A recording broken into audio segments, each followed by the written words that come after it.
Welcome back to Bleav in Softball. I'm your host, Jenna, and I gotta admit, I had a little bit of an emotional moment this past weekend. I did have my first broadcast of the year at the Stanford home opener, but also just following the sport nationwide, I kind of just took a step back to realize how far we've come, because we're only 3 weeks into the D1 season, but the journey has already really felt pretty good. It's like World Series moments in February, and the passion that I've seen from the fans and people who follow the sport on social media, and just even in the heat of debates, I can't help but think how cool it is that people even care this much. And I'll give you an example. Looking at the data for our show, I saw that episodes of this show have been downloaded by people in 37 different countries. I was mind blown. Like, how lucky are we? And there's still a long ways to go this year. So however you got here today, whether it was on an audio podcast platform like Apple, Spotify, etc., or you're watching on YouTube, thank you. Go ahead and subscribe if you haven't yet. You can follow us on Instagram and Twitter at Bleav in Softball. That's BLEAV as well. And by the way, did I mention that we have merch this season? It is official. In the link of our bio for at Bleav in Softball on Twitter and Instagram, you can get straight to it. For those on video, you have a little preview of one of them, and I'll leave that just for the exclusive on YouTube. But also, you can go to shop.bleav.com, filter by softball in the sports section, and then boom, you're right there. There are 3 different shirts available, and the one thing I'll say is that the black one is the one that I showed on video, and I'll let you guys check it out from there. All right, let's go through today's batting order. First, we'll be covering our bases, give you some news and call-outs from around the softball world. Then we'll head into today's interview with Cindy Ball-Malone. And you all know her as the head coach of UCF softball. She also has ties to my hometown. So it's just this extra special sort of coast-to-coast connection. And I got to catch up with her before season. And you know what? By the way, she's being inducted into the West Coast Conference Hall of Fame this weekend. No big deal. Then we'll end things with the foul tip of the week, where we share tips to help us get better. All right, let's get started. Covering our bases. BetOnline remains your number one source for all your sports betting this season. Everything from pro and college basketball to UFC, MMA, and more. You'll always find the latest odds, team matchup info, player news, and game trends at BetOnline. With live betting options, free contests, and live scores for almost any sport or game imaginable. BetOnline is truly the fastest and easiest way to bet on all your favorite leagues and events.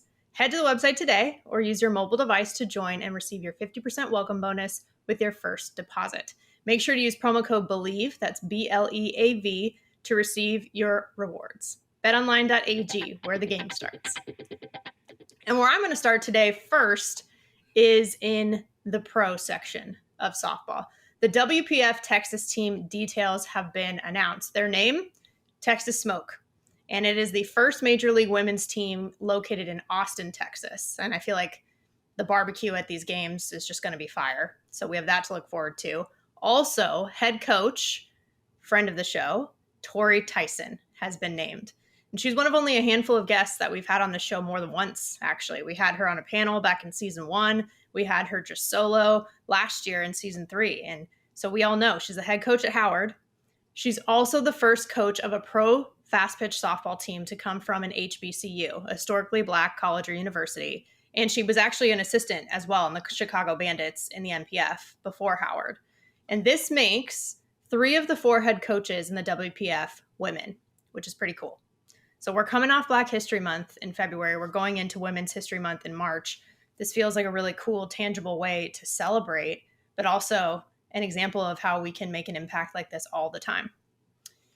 So second, speaking of February, the World Series is sort of what it felt like a little bit this past weekend. But then we saw OU beat UCLA 14-0 in 5 innings and hit 6 home runs, 4 in the same inning. Alex Soroka was incredible in the circle as well. The one thing that I want to point out here is, of course, we talked about last week, OU was going to use that loss to Baylor to learn from. And that's what they did. That's that championship mindset we talked about. But I would argue actually for UCLA that the number that they want to pay more attention to in terms of to work on it and address it isn't necessarily 14, but the 0. Because they have some of the most potent bats in the country, and to not be able to score any runs, you have to score to win anyway. That is actually what I think will be the focus moving forward, because we know they have the pitching staff that can make adjustments. Speaking of pitching, Shout out to just the different matchups this weekend. And an example would be Oregon's Stevie Hansen had 3 ranked wins in the circle. First time she's Pac-12 Pitcher of the Week in her career. Also D1 Softball Pitcher of the Week. Pretty amazing. She went 4-0 with a 1.27 ERA. Shut out Florida. Only gave up 1 run to Northwestern. Came in relief and won against Mizzou. And she got out of a jam. And then she actually came in relief against UC San Diego as well, just to end her weekend. And it just was cool to even see that someone even had the opportunity to get 3 ranked wins. Like, to play that many ranked teams and have those matchups are pretty awesome. And it's that postseason feel that I love. And even postseason feel because, Monica Abbott threw out the first pitch at Mary Nutter. Like, that sort of thing feels like it used to be reserved for maybe something like postseason or a huge conference game or something like that. And, here we are. Monica Abbott did it in February. So that's pretty awesome. And then, of course, as we know, not just UCLA, but in general, undefeated teams got defeated. And we're just at the point in the season where people are going to lose games. Like, when you play 60 games in a season, you're bound to drop one. Nobody's perfect. So this is when things start to actually shake out. So I want to say also, one of those things is shout out to Fullerton's Hannah Becerra, who hit a walk-off against Florida. She had a couple home runs, actually. I'm calling her Familia because, Becerra's a rare last name. Okay. And the OGs remember this. I had Taylor Becerra on in season 1. She was an ASU third baseman. We call each other prima, which means cousin in Spanish, because we don't know. Maybe we are like distantly related. Who knows? So we now welcome Hannah to the family. But the thing about that too is, like, because Fullerton has had some of these ranked wins, people are like, oh man, I feel like they should be ranked. And there's a lot of conversation about the rankings. Fullerton, for example, also has some unranked losses. So you have to balance those types of things out. But what I want to make clear too, just to anyone who might be a little bit newer, there are 5 major polls. Like, let's talk about what the rankings actually mean. The NFCA coaches poll is 1. There's an ESPN/USA softball poll, a D1 softball poll, Softball America, and extra inning softball. So those are kind of like the 5 main ones. Usually polls have committees, and those people on the committees submit their ballots and they vote. And a lot of them are softball media outlets like D1, Softball America, extra inning. Like, then there's the coaches poll as well. And so we're seeing variance because there are different people voting for these things. So just keep that in mind as we're watching throughout the season, and keep in mind too, like, which rankings are people referring to as well, because it's just something that can change. And then I will say third, Judy Garman is coming up next. Obviously, we know Hannah Becerra will be there. Duh. It's hosted by Fullerton. And I actually remembered looking back on this, I was like, man, I played in Judy Garman every single year that I was in college. And it really was one of my favorite tournaments because for me, being from SoCal, a lot of my family got to come. Like, my aunts and uncles and cousins, and even my great uncle at one point came to a game because it was in SoCal. So it was like really nice for me. And I had some old travel ball teammates too from down there that would come visit in that tournament. And it was just a lot of fun matchups too. I mean, and I did say this last week, I thought that my first collegiate home run was hit there, and I looked it up and I was right. It was against Minnesota. So that's like a fun memory. And I'm excited for these current players to get that big preseason tournament and these matchups under their belts. And it's something for us to keep an eye on. To bring it home, UCF will also be at Judy Garman. I mentioned head coach Cindy Ball-Malone is getting inducted into the West Coast Conference Hall of Honor. Now, when we talked, because they're going to be in California, the plan was to just make a quick trip in between games to Vegas for the event so that she can be there for the induction. I hope she still can. And, again, reiterating, fun fact, she's from the 805 like me. So she's also today's guest, and let's head into the interview. She is the UCF head coach, 2022 Extra Inning Softball National Coach of the Year, 2-time All-American pitcher and Hall of Famer at University of the Pacific, new West Coast Conference Hall of Honor inductee, and fellow Ventura County native, Cindy Ball-Malone. Cindy, I'm really glad that we could figure this out and find a time to chat. Yeah, me too. I'm very excited to just talk about the best sport out there. Oh, hands down. Not that we're biased or anything, but, Not at all. Well, I know we were chatting too a little bit about Camarillo because you played high school ball here. I've also had Jess Mendoza on the show. I forgot to mention that earlier before we started recording. But what I haven't told you yet is that when I first decided that I wanted to play softball, I actually went to a Camarillo high school game. I was like 4 or 5 maybe.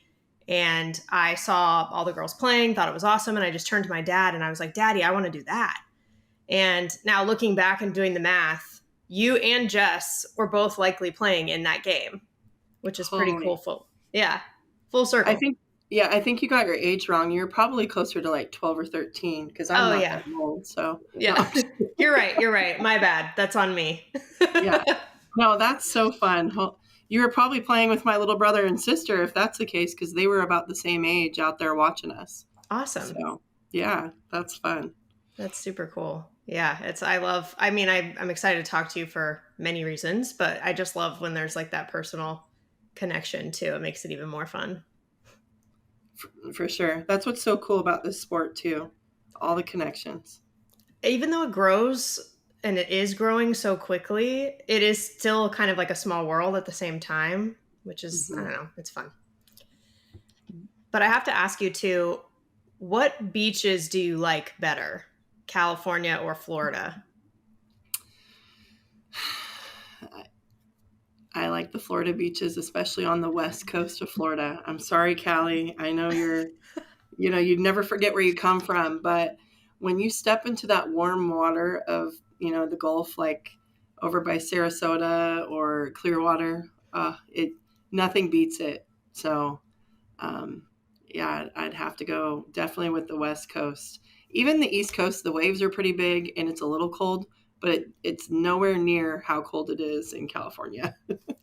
Fair enough. At least it's still like the West Coast of Florida. Still West Coast. We'll take that. But when I lived in Connecticut a few years back, I loved going to the Connecticut beaches and the New York beaches. It was like the first time I had been in the Atlantic Ocean, and I liked it too. I'll be honest. Yeah. Nothing beats home, obviously. But it's just, there's something different about it. And when you walk into the Gulf and the water is like just under bathtub warm, like it's just perfect and you could see everything. It's beautiful. Yeah, that is gorgeous. I've been to Orlando a couple times. Didn't have a chance to go out to the beaches, but would love to eventually. You have to put it on your bucket list for sure. Yes, 100%. I have Disney World on my bucket list too. So let me ask you that. Disneyland or Disney World? Well, I haven't done all of the parks here at Disney World. And I have to admit, the last time I was at Disneyland was high school grad night, which again, not many years ago, 1998. So I know that Disneyland has really grown since then. But we just went recently with our 3 boys, and I like how you can hop park so easily here. So I think it's also cool. They talk about traffic here, but it's nothing like Southern California traffic. So we can so easily in the afternoon just go to a park. And so we're starting to think about annual passes and whatnot and just spending half the day there and whatnot. But I haven't checked out Carstown. And with 3 boys, I know that that's big. So the next time we're in California, we need to take them there. Then I probably could give you a better evaluation of the 2. That's fair. I also had grad night at Disneyland. Yes. Which was really fun. I thought it was fun. But yeah, I need to try Disney World. I love Disney in general. So it's actually like sort of a crime that I haven't been out to Disney World yet. Yeah, I hear the one park that I have not been to is actually the park that like you need to go to is Animal Kingdom. So I've heard that too. That's a good one. Yeah. Okay. Yeah. So I need to do that, and then in Carstown, and then get back to me on it, and I'll give you an answer. Yeah. That's so funny. Yeah. Well, a lot of options, which is always a good thing. But I know that you were saying too, like we were figuring this out. So you played high school ball in Camarillo. You had moved here, but you started in Simi Valley girls softball. For me, I played Camarillo girls softball in my rec ball days, and then I ended up playing at Westlake High School in Ventura County. So basically, though, this is still like a big 805 love fest, which is awesome. Absolutely. Can never forget the 805. But then you went up to the Bay Area too, which I can also relate to. Correct. and going to Pacific with Brian Colsey, who, by the way, I love him. I have a lot of respect for him. I was recruited by Pacific too, so I actually did get to visit and all that good stuff. And it just seemed like it was a great fit for you. And I just would love to know, like, what do you think is it about that experience that just worked? Yeah. So, looking back, we didn't realize, like, even in those moments and in those days, I didn't realize what I truly had there. As far as, we had Coach Colsey, who, like you said, everyone knows him, loves him. He's just such a, a great ambassador for our game, advocate for the game, and all the inner workings, like things that I can't even think to focus on because he's just so detailed in it. But then our assistant coach was Heather Tarr, Yeah. right? So you've got these two awesome coaches. And at that year, it was only two. I mean, we only had two coaches the entire time when I was there. But what worked best for me, I think, is getting that private education that was super important to me. School's always been, I'm a learner. Has always just been way up on my list for me. So getting that private education, kind of being a big fish in a small pond, growing up, and I'll say, like, being the biggest one and the tallest one all the time. I wasn't very secure, in being that person. And so when I got to go be the big fish in the small pond and find out that it was actually a really cool thing, and you could go knock off some of these big teams with our small little team of 14 or 15 and the school of, I think it was 6,000 when you put all of the schools together, was our enrollment. So it's truly where I learned to empower all of my strengths that others looked at as really cool things. And then just meeting all the people that I got to meet, learning the game through Coach Colsey and Coach Tarr.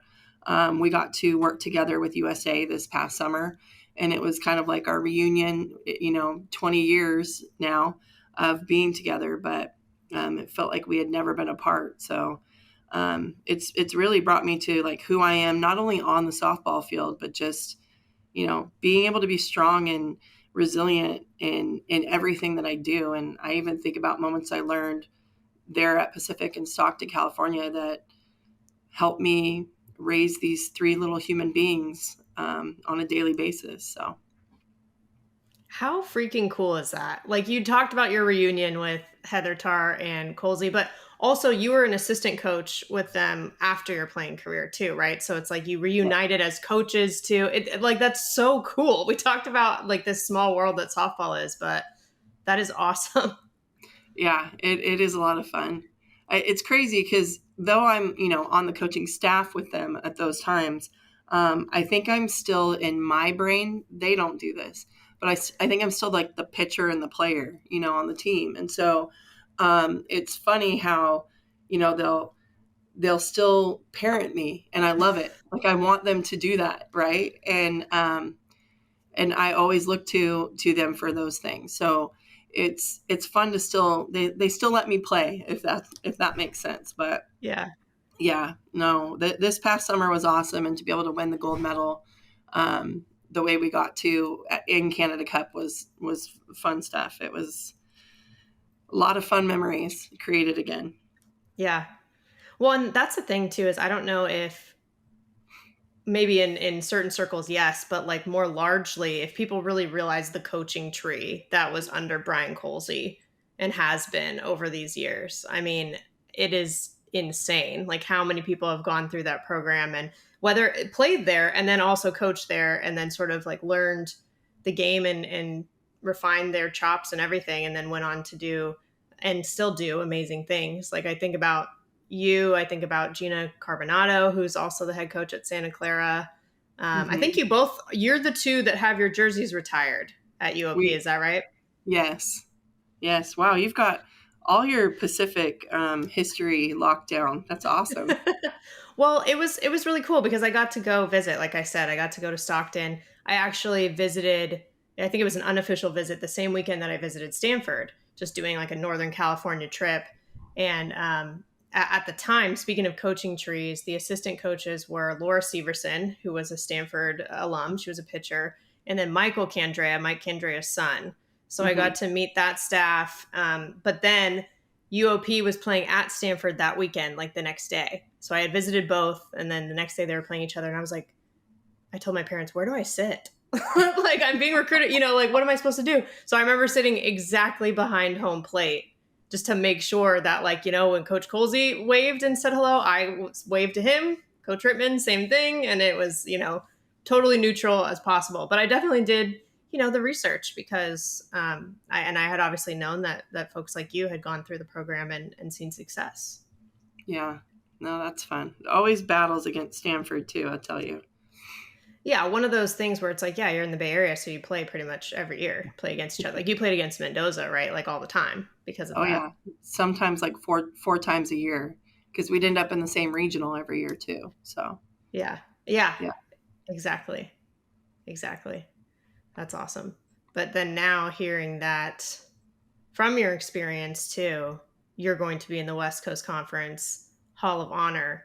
And you and Sam Fisher, also a Simi Valley product, who's been on the show. So she's around my age. So we played against each other, know each other for years.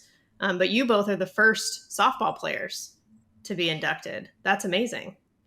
Yeah. When coach said that, when he called me and said that, I was like, wow, like it's pretty cool. I mean, obviously a unique experience for me because when I played at Pacific, we were in the Big West. But the WCC just, it's a strong conference and I love everything it stands for, the academics and being able to compete on the field. But I always, before meeting Sam Fisher through USA, I would always follow her just because she was a Simi Valley like you said, from Simi Valley.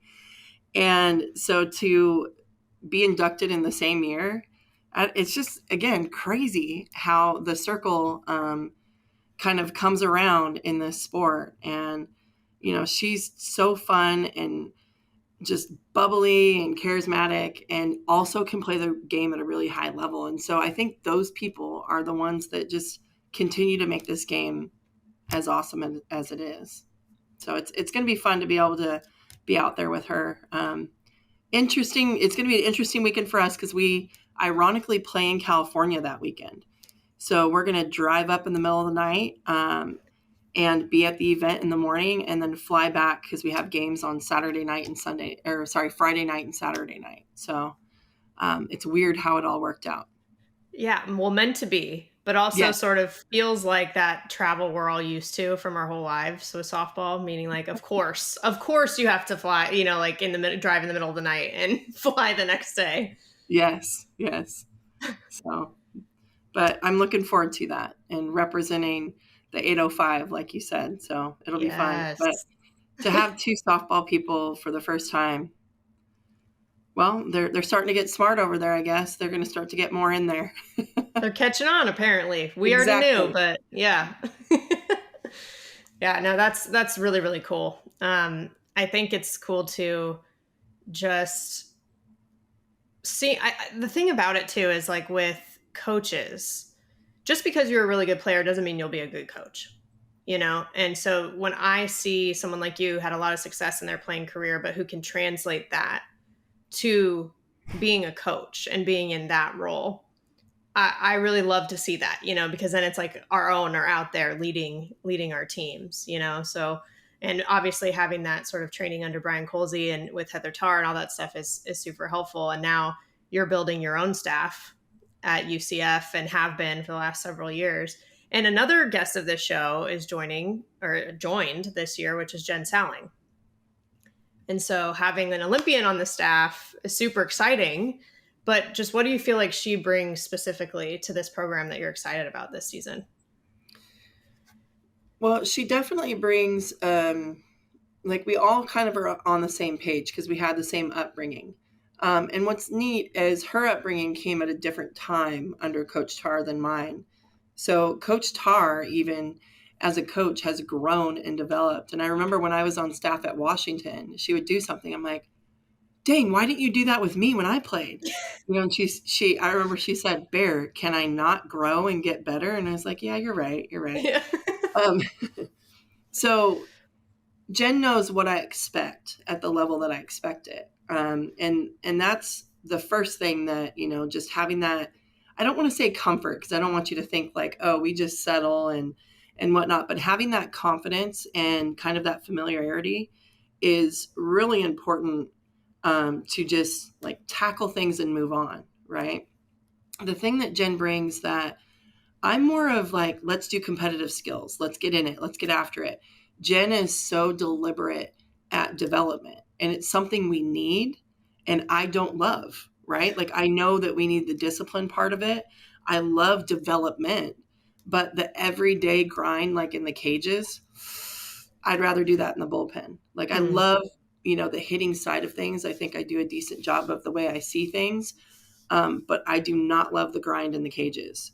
And so that's, I think, the biggest asset that we have outside of like when she's on the field, her eye of seeing, what's being thrown. Like it's very, we see things very eye to eye. And again, it's like the communication without even having to talk.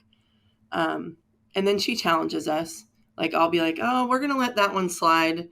And I've learned through my time of like, we can't harp on everything. We got to let them play, you know? And she'll remind me of like, hey, remember we're focusing on this. I'm like, okay, yep. So even that discipline as a coach of making sure we're doing the little things, right? But I think we've gotten where we've gotten at this point with UCF because we've been that super competitive team. And so that's my big strength is like, get out there and fight with whatever you have, and if we have this amount of players or this amount of pitchers, and we're going to go fight these big, battles against people that have more equipment and more things, then fine, we've got to be resilient. She's going to bring that education curriculum piece that now is going to kind of push us through even the historical marks that we made last year. Yeah. Well, that's the tricky part too, is when you reach a new height, which is always the goal, right? But when you do that, like you did in 2022, it's like hosted the first regional, went to super regionals, did all these things, won the conference, the tournament and regular season, all that stuff. It's one of those things where you try to keep what works, but you also try to move forward at the same time, right? And no two teams are the same. Just because last year's team did something specific doesn't, like, this year is a new team. So how do you kind of balance those things? Tyler talks about that. Our assistant, Tyler Heil, talks about that a lot of, there's coaches out there. And that's what's really cool about our entire staff. From our volunteer coach to our director of ops to our GA, Shannon Sale. So we've got Kaya Gibson, Shannon Sale, Adam DeRusha, Tyler, and Tyler Heil, and then Jen Salling. So all of us have all these different experiences, but a lot of success. And everyone keeps going back to like, there's coaches that have been out there and said, like, we tried to, keep up with the Joneses, if you will. And we get to this point and now we need to get better, and now we need to get better. But I think through experience, we can still have the same type of recruits that we continue to keep recruiting. And they gain more just through being there and having that experience. But we're not stagnant, right? So we continue to add a little bit here, implement a little bit there, but still really stick to our foundation, our core values, our culture. I'm not going to go away from that. Like, coaching up our culture is super important to me. It's also what allows me to stay sane as a mother and a head coach of this program. Because, I'll say, like, we're going to take a couple of days off. You probably need it. I definitely need it, because I'm, again, my three little guys that get to share mommy with our 25 women here need me. And so this program has allowed for that. And I think that that's really special, but we're always reminding each other of like, this works. Doesn't mean you have to change it. You can add some stuff, but keep your foundation. Yeah. And I would imagine that applies in terms of your just coaching approach, meaning you had a contract extension again. Congratulations, by the way, like restructured, extended, all that good stuff. And, that's got to be a good feeling, but is it this weird in between? Like, do you feel more of a sense of like sort of accomplishment, like you can relax a bit, or maybe that, oh, actually there's a little bit more pressure because we're just getting started and there's so much more to come? Yeah. I was just talking to, I think we were in a meeting and I said, look, like, you might think things got a little easier. It's actually harder. I have less time these days. Mm-hmm. And I think, I'm kind of in that, I don't know what they talk about, like a midlife crisis. It's not that, but I'm like in this thing of, well, I've always had these new teams where I've blended my players and the previous players. And like, we come up with this like really cool spaghetti sauce or, so to speak. And so now moving forward, like this is the team I recruited. I'm like, well, I've never been here before. And so I start, playing that game in my head like our athletes do of making situations occur when they shouldn't or, that kind of thing. But I am very mindful of we're going to stick to who we are. We're going to, it's not going to get too big for us. Like I envision, okay, well, we're at the World Series. What am I going to be like at the interviews? Because those coaches look so like cool and calm. I'm going to still be my crazy bear self. Yeah. Like I'm going to literally be that genuine crazy mom that says funny things, uses a lot of words to say one thing when they could just come up with this really big word. Um, and that's just going to be me. And I think that's what allows our athletes to feel like that as well, is I'm okay being vulnerable in front of them. And, I need them every day because that's my confidence too. So yes, the contract is awesome. I'm very thankful and grateful. The support that our AD Terry Mohajer and Abby Wilson, our SWA, has given to us. And they show how important softball is here. Along with the community. Night Nation is amazing. Like I do have to be very mindful. Like I could go out on a Sunday with my hair in a messy bun and, these, I don't know, crazy flip flops or whatever. And this has happened. And I go out to Costco and everyone's like, Coach, great year, Coach, great year. And I'm like, oh gosh, why am I here like this? This is embarrassing, right? And then I thought, no, be you. They're not looking at that. They just want to tell us that, they want to celebrate us. A couple years ago, they didn't know I was the softball coach. And so it's really cool how everyone supports the game. And I mean, our fall games, we had no seats available in our fall games. We didn't even really announce them. It's just cool to see it all coming around. And, again, we're going to be that team that's fun to watch. So probably went around your question a lot there, but that shows you, again, that I think about all those things and then I'll come up with it and just be like, just be you. And that's what I learned going back to Pacific, just be you, so.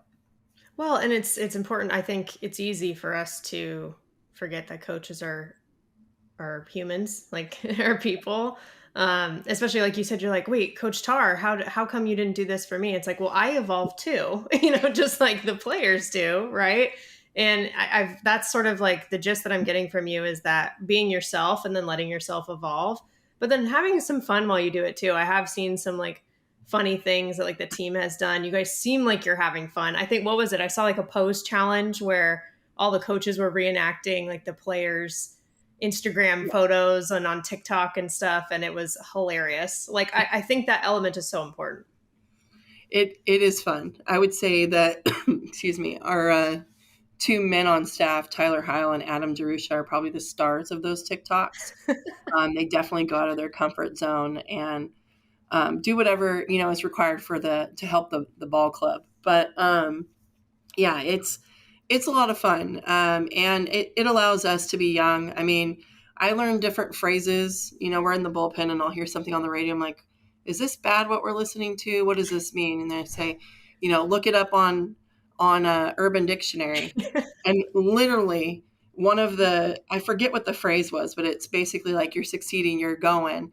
And then the definition said, if you're looking this up, you're not doing this. I was like, well, okay. So I guess we can listen to that song, guys. But yeah, again, in order to do it, you got to really like the people that you're around. There is losing and failure in our game. I mean, we've won a lot, but we still, I remember we were like 30-7 last year, and everyone's like, we feel like it's 7-30. And I said, well, all right, I'm feeling that too. So like, let's look back. Why are we feeling that way? Well, we want to be better. We want to keep competing and, put that pressure on ourselves. And so we definitely have to, be loose and lighten up and celebrate certain things. And I got to be goofy in front of them. And I used to be embarrassed by that, and now I'm like, well, they like it. They like that I'm a human being. So let's go for it. There are some things like I can't pull the tarp anymore. They won't let me because I've literally fallen like 4 times. Like every time I like want to get out there and hustle with them, and I'll pull the tarp, and my I say it's because I'm so strong and I was pulling hard, but like my thing that I was pulling ripped and I go flying, and it was like slow motion. But yeah, every time they're like, no, Coach Bear, you sit back and look pretty. And I'm like, all right, I'll work hard at doing that. The tarp is no joke, though. It was a science. It was an art. I actually, to this day, if there's a rain delay or whatever, and if I'm calling a game, will somewhat judge like the host team's tarping abilities. 100%. Especially when you're in NorCal or even the Northwest, where we would see it and we could do it like you said, it's a science, and we'd have it down in like 2 minutes and 32 seconds is when we would get our tarp out. Yeah. Over here, we had to learn a little bit. We do get rain, but I mean, we're outside every single day. So, right. Yeah, but I think I should probably blame the others that they just weren't moving as fast as me. Maybe that's what it was. You're too strong and you're too fast. That's the bottom line. I'm not fast. My brain, but yeah. Well, that's the other part that I've really gotten in terms of the essence of what your culture seems like from an outsider's perspective is this element of fun, but also just this element of what's possible. It's so easy for us to talk about what seems like is impossible or like, oh, we can't do that. But I feel like you and your program focus a lot on what is possible. Why is that important to you? I think my family's just taught me that. You talk about being in Ventura County, like my entire family minus my sister and I are in Simi Valley still, like grandma, grandpa, aunt, uncle. And they, they're still tight knitted and together, and they allowed me to just like go do this thing, right? Be the first to leave home, like completely away, go to school, go to grad school, be the first to do all of those things. And they would just constantly support me and make sure that I was still included in all of those family things. But I missed everything. I missed birthdays. I missed holidays.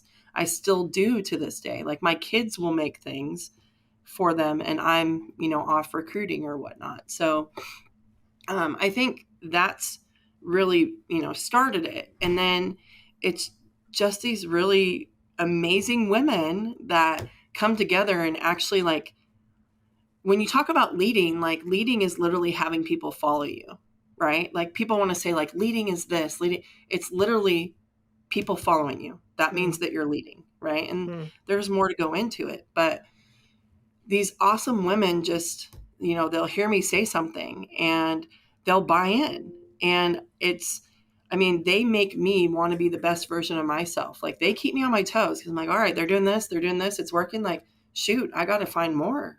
Right. And so I think that's the biggest thing. And they say they want it. Like after last year, I said, all right, we did some amazing things. Like, I hate using this term, but like a non-Power 5, I'm not even going to say it. So I'll say non-Power 5 program hosted a regional. Yeah. 3 schools in the state of Florida for the first time ever hosted a regional. Right.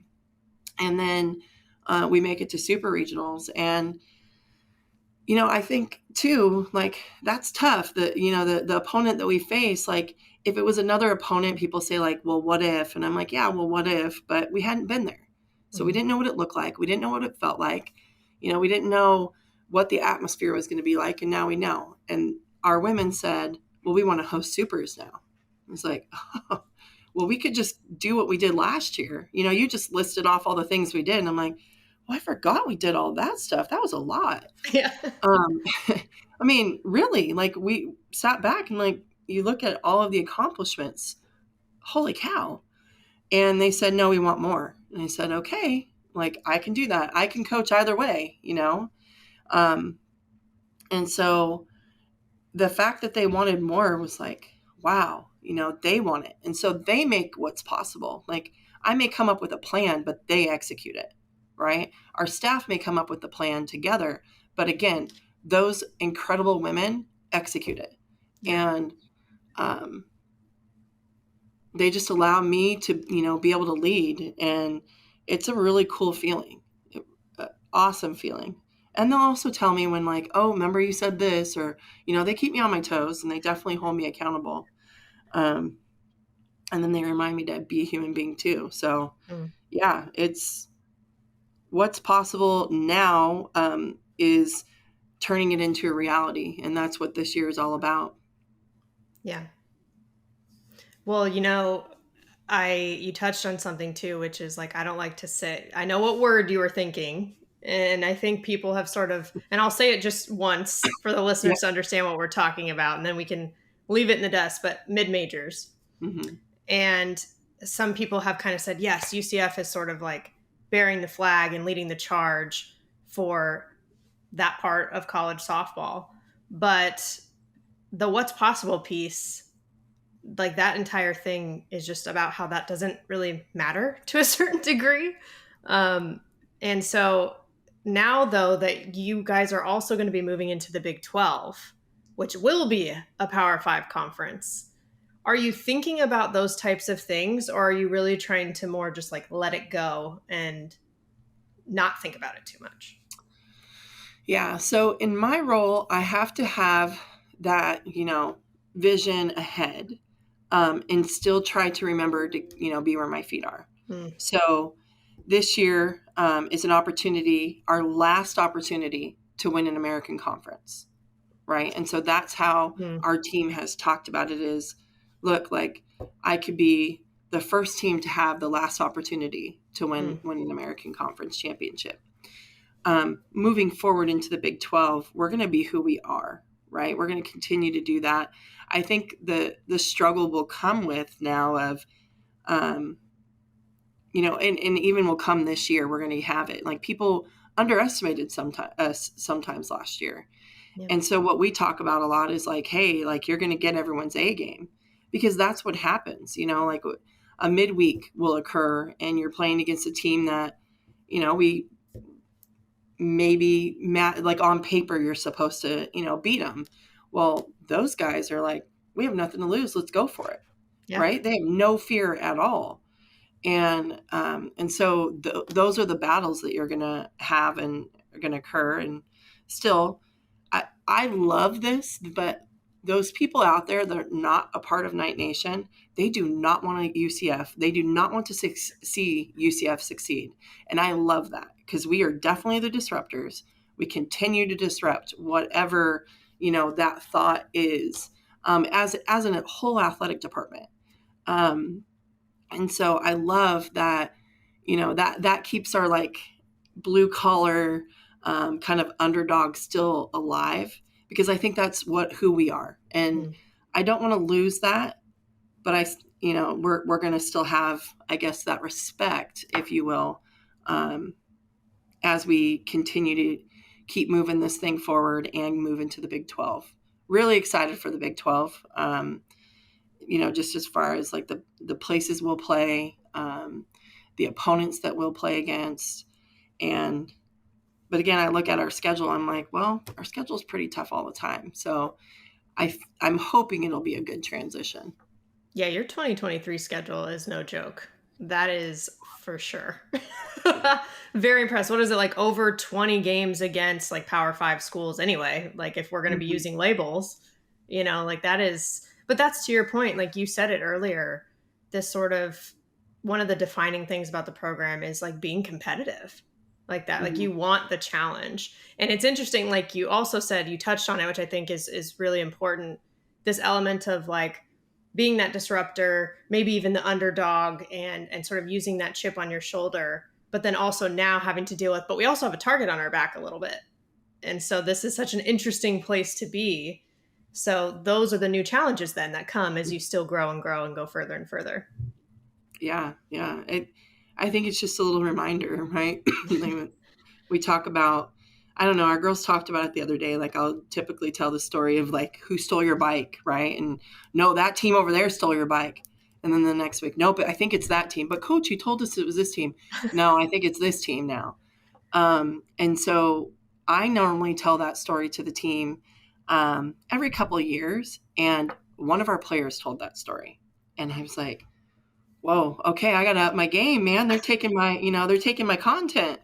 Um, so, so I think that is the real difference is, the people coming in, like I hate to use the word groomed, but they're being groomed because our program and our women in it are like so connected to what our culture is. And so they talk to, the newcomers that are coming in.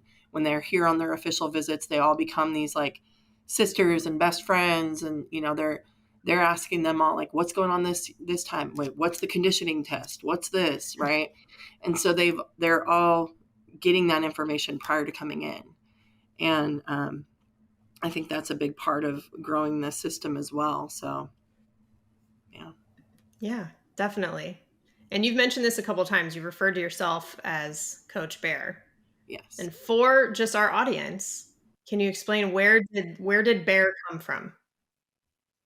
So when I was probably like 11, 12, playing in the Semi Girls softball, which my niece now plays in. So I think it's really awesome. Like, they're going to have another family member coming through there. But they always used to call me the teddy bear, right? And again, I tell you, like, I was this big, just like this big, gentle giant. And I would be aggressive in some ways, but always afraid to hurt people because I was literally bigger than everyone. Mm. And I didn't learn how to embrace that until later, right? But then in travel ball, I played for the SoCal Choppers, Gary and Dean Fawcett. Yep. And I used to travel with them. So I had my younger brother and sister. My parents couldn't always go to all of the events. And they used to have, when I played on the Choppers, we were this like bright green teal color and yellow, right? Oh, so, okay. Yep, exactly. Ooh, okay. They have really nice colors now. But yeah. So they had this like bright greenish, tealish Suburban, and we would hop in the back of it. And so after games, like, I would hop in the far back and I would pass out. And I don't even remember leaving the parking lot. And they would say, you hibernate like a darn bear. And so then from there on, I was always Bear, right? And I thought, okay, well, I'm going to, go to college. They won't call me Bear anymore because, what girl wants to be called Bear? Like, you think like, right? So get to college. Well, of course, there's a tie between Colsey and Coach Tar and all the Choppers that used to play up, and even the Pirates before that played up at Washington. So Coach Tar knew all these people. So she goes out and recruits one weekend. Like, I had a whole month, right, of being called Cindy, and Baller was my Cindy Baller. Love it. And then, yeah, she goes recruiting, and all of a sudden she's like, "Hey, Bear." And I was like, oh man, I there it goes again. Right.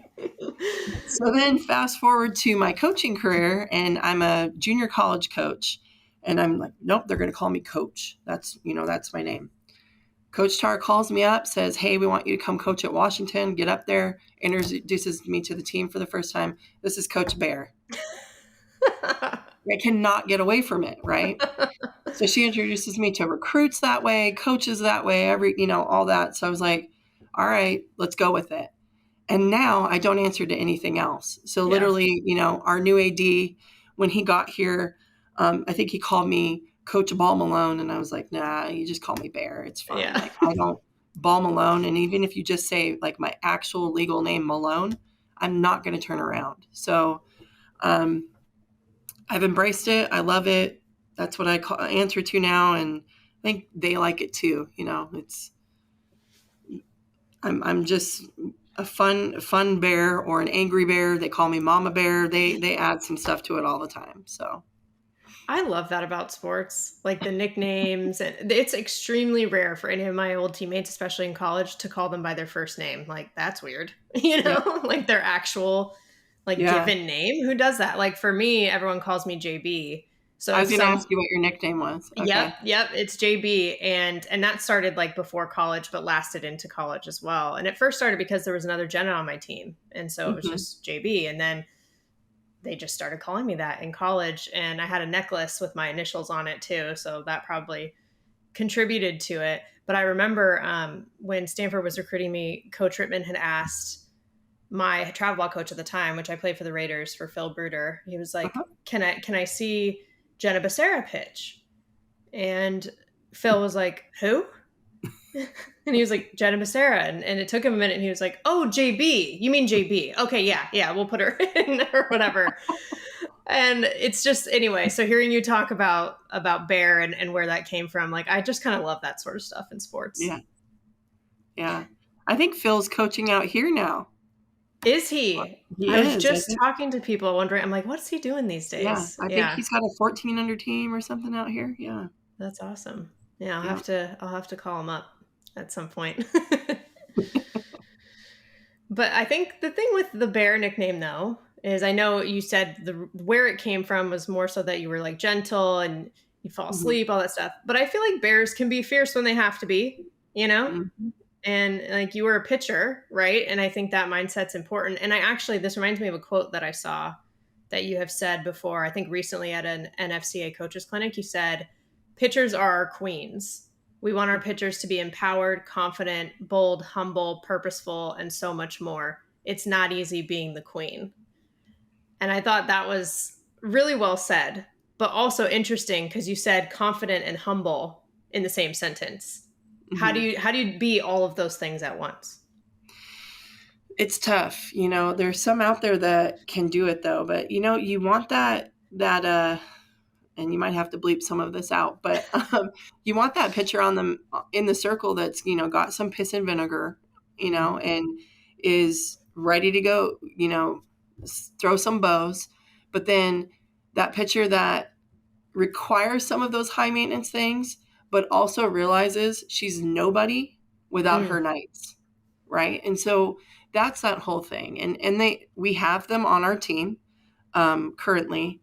And I'll say some of the best pitchers out there that I even got to experience with USA, they exude those things as well. And so kind of like in my head, I'm like, okay, it exists because I've seen it. We've gone with it, and we kind of combined everything. Gosh, what's that darn show on Netflix that everyone's watching with the Queen? And I can't even think of what The it's Crown? called right. Not The Crown, but it was. It'll come to me. Okay. But then we're knights, and I was thinking, like, they've been talking about this show, and we, I even watched it, and I cannot think of it. It doesn't have the Queen or the Crown in it, but it's definitely back in that time, and so our girls loved it, especially our pitchers in the bullpen. And so graduating our two seniors that did so well, and through the majority of our innings, all right, we're going to surround it around the Queen, right? Like the Queen is the pitching staff. We actually had like a Queen piece on. I could probably show you the front of our cover, but I don't know if it's going to show well. But so, yeah. Oh yeah, the chess pieces. Everyone on video will be able to see this. Yeah. Cool. That's awesome. So, and this is like kind of what we're about. So the Queen has all of our pitchers' numbers in it, and then all of the knights are protecting it. And I had to do some research on like who protects the Queen, who moves, this way and that way. And if I'm not mistaken, the Queen can move in a lot of directions. The King maybe can't as much. Correct. So we were also saying like that's why the Queen is better. Obviously. Right. And so we were kind of tying all of those things together because we like to have fun with that creativity of like what's going to be, the mantra of the year. But really, like if we're scoring runs, we're keeping our Queen in the dugout as long as we can. We're protecting them on defense. Like that's the name of the game, right? And so last year, I think it was more around like the Queens just did their thing and we expected it. This year, we're really making it about, protecting them. But then I bring all of our pitchers in and I'm like, hey, here's the deal. And we did this whole thing of like all the characteristics of a queen, like you said, and it's not going to be easy. Like I'll pump you guys up out there. But when you're in here, the queen is freaking tough. And you've got to understand it. It's a hard job. It's not just, you're hot. Let me, fan you and give you some water, and I said, those are princesses. We're queens. So that's an important distinction. That's a really important distinction. What is it that they say? Heavy is the head that wears the crown too, right? Because there's a lot of responsibility. Absolutely. Yeah. No, I love that. I like that a lot. Well, this is the part that I don't like where I'm like, oh, well, now I have to wrap up, but I don't want to. I know. This was such a fun time. Just a conversation about awesome people and like the best sport again out there. Yes, always the best sport. Also, I'm glad to hear you say that because that's the goal. I just want this to be fun for all of us, the listeners, you and I, everyone. It's just supposed to be fun. So I'm glad that it was. And to wrap up, I play a game with everyone who comes on the show. It's called Safe or Out. So basically, I'll bring something up, a topic, and if you like it or you agree with it, you'll call it safe. If you don't like it or you don't agree with it, you'll call it out. Okay. That makes sense. So you're an umpire, basically. Okay. Okay. First one is super conferences. Safe or out? I don't know enough about this. This is where, so give me more definition of it. Is it like we're going to go to like 2 conferences and we're splitting up and? Yeah, more realistically, yes. It's like we have less and less conferences. They're really big, divisions, all that good stuff. I'm not saying I'm not against some of the ideas, but an old bear does not like change. So yeah. Fair enough. Okay. First one's out. Makes sense. So the second one is pitchers having 6+ pitches. I had a feeling. Out of there. It's funny because any pitcher you talk to, especially like if they've competed at a high level, that's what they say. They're like, no, you don't. That's not what you need. But other people are like, yeah, she throws 6-7 pitches. And you're like, what? Anyway. Okay. Not enough room on the call card for all those things. Let alone you can't hit them all. So, you can't throw your spot. So, yeah. Yeah, exactly. What would you say is most important as a pitcher then? Like, it's not necessarily having all these different pitches. Is it location? Is it changing speeds? Like, what do you think number one is? So, number one, I think, is depending on your pitcher, right? So you have like velocity, command, deception, and movement, right? And then the other piece is that mentality. I'll take mentality and like over a lot of things at times. Velocity is great, but if you can't spot it up, and movement is awesome, but again, if you don't have the command with it. So we typically, I would say my number one thing is knowing what pitcher you are and really mastering 2 to 3 of those absolutes that I just talked about. Yeah. I like that answer for multiple reasons, but it's not a cookie cutter answer. Because so many times it's so easy to try to like generalize, and I think that I like how that's tailored based on the person. Yeah. Okay, cool. So we have 2 outs now. Third one is NIL, name, image, likeness. Safe or out? Safe. Okay, that was a quick answer. Getting represented. Yeah. Yeah. Well, and you said, because I'm curious, you were like, old bear doesn't like change or whatever, but and that's change. It is. And I would say if you asked me a couple years ago, I'd have been like, no, out. But just watching how I was worried about they're going to take any money that's thrown at them. Right. And so then they're going to represent things that they don't truly represent. How are they going to exploit our women? Right. Because that's typically what it is. And it is so cool to see how some of our athletes have just been like, no, I'm not going to do that one. That's crazy. Like, I don't even believe in that. And I was like, yeah, but it's a lot of money. Well, no, I don't believe in that. So I think it's made them grow up. I think it's made them understand like responsibility too. They'll say, well, they're going to cut me if I don't post this many. Well, that's what's required. So that's what you need to do. So it's actually helped us. And the other thing that I think is really cool is some of our athletes have tried to like help other athletes on the team. So, like we're going to get a team deal out of somebody's, individual deal. We have a person that handles all of that. Yeah. But when I just heard that, I was like, funny. Speaking of that person, she's calling me right now. She went out and like wanted to help her entire team. So they're not just looking out for themselves, which is really cool. That is really cool. And I think maybe a testament to just the kind of people that love the sport and play this sport. Like you said, it's the best sport. And that's an example of why. Yeah. I know that it's hurting some other sports and it's like the driving force in some other sports. And I'm assuming softball will get there. And maybe in a couple more years, I might have a different stance on it. But I mean, again, I think we can't stop the way things are kind of moving and going. And so why not learn about it and make it, a positive thing? So. Right. Yeah. All right. Last one. And then I'll let you make that phone call, which is bat flips. Safe or out? Safe. Really? Yeah, I know. Well, that's I'm not just a pitcher, but true.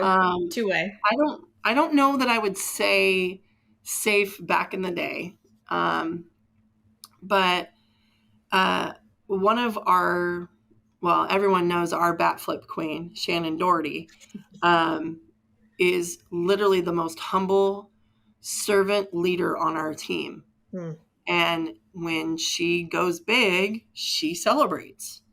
I can't get mad at that. Right. Right. And I know like I definitely turned into a mama bear with all those responses to Twitter. And I was like, I'm going to respond to every single one of these. And, my PR guy, my husband says, no, you're not.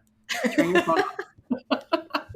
So, yeah, but I think I saw something before where they talk about passion and how it's okay to show passion because they don't talk about it with men. So why do why do we need to talk about it with women?